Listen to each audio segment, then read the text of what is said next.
King 5 News at 11.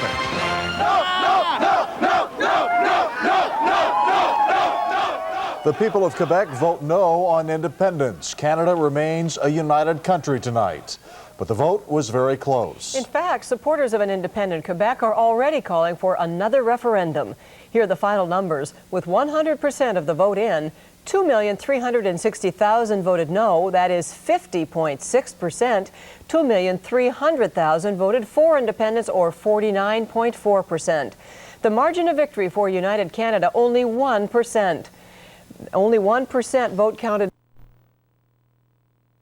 Holiday season. Those games and others will be using the new Windows 95 format for the first time. Komo's Farland Chang is at Microsoft's preview party in Redmond. Farland, what's so special about these new games? Dan and Kathy, these new games using the Windows 95 format are supposed to be much more advanced than the old games that use the DOS format. They're supposed to be a lot more interactive, a lot more colorful, a lot quicker, a lot more exciting. This is just one of the many booths here tonight. This party is Microsoft's way of helping software companies show off their new games using that new platform. It's a party, but it's also a multi-billion-dollar business. It's often said that in the computer business, the money is in the software. And in the software, the place to be is in the games. Well, fun is big business. And what we're finding is that people are spending money on PCs, and they want to do more than just, personal productivity. I mean, when you come home from the office at night, maybe you want to kick back and have some fun. And that's what games are all about. In August, Microsoft launched its new Windows 95 format.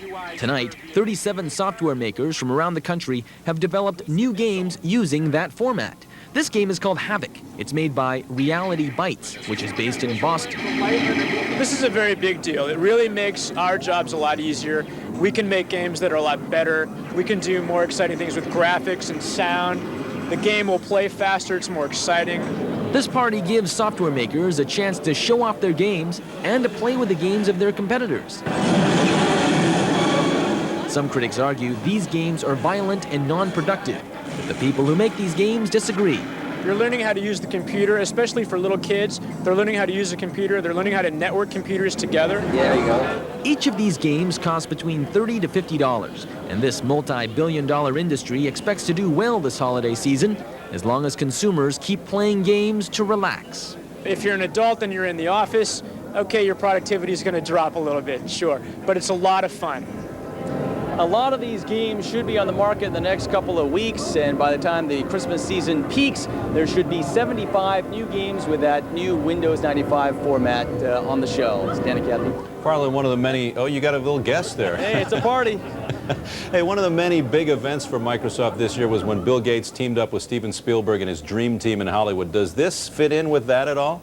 Yes, Dan, actually, Spielberg loves to play these games. He's said that he and his child often do that, and he joined up specifically because he wanted to create his own original title. So this is very much a part of that whole plan.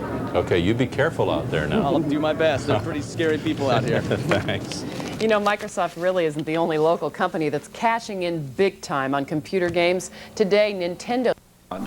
I'm Bill Prasad, reporting live in Fife. Bill, understand that for some of the parents, they're taking a double hit in Fife. Those parents affected by the Boeing strike as well. That's right, I ran into... Again, all next on Cairo News at 11.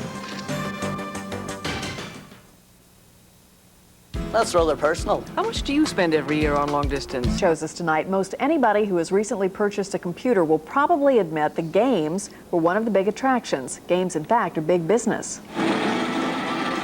Don't be deceived, Kirk Baum is working. He is one of 1,000 in the computer gaming industry at Microsoft for a trade show. Computer games, once a sidelight to the computer business, now, in many ways, drive it. Games are always on the leading edge of technology. They're driving the computer to do things faster and harder than they've ever done before. Kirk Baum develops game software. Michael Wom helps sell the hardware on which you play. And they don't want just any kind of computer, because not just any kind of computer will give you that real, true-to-life gaming experience. But for that experience, expect to pay a couple of $1,000s. Shoot 'em up, arcade-style games may dominate now. The future could be a bit more peaceful, however. When Alex St. John speaks, Well, I like making technology. I mean, most of The world of computer games listens. His title at Microsoft, Games Technology Evangelist. He's preaching the gospel of group gaming, people playing each other over computer networks. But as that networking becomes prevalent, you'll see a market develop for different kinds of games, ones which may be gentler or may have more sophisticated storylines than just blowing the heck out of each other. Oh, there's a key. Lori Jorgensen says for her, games are an escape from stressful work. And we all need some sort of a mental break. And whether that's physically getting up and leaving my desk, or whether it's turning on a game and maybe for a few minutes just playing a game. Let's gun. And so the computer game industry grows for the PC and for other types of equipment like Nintendo, which today sold its 1 billionth video game. Brian Wood, Cairo News, Redmond. The computer game event at Microsoft is part of the company's continued marketing of Windows 95. And as we told you last night, Microsoft is reporting nearly 7 million copies of the software have been sold worldwide since it was released just in late August. All right, so put down all the joysticks now, all those computer games, and let's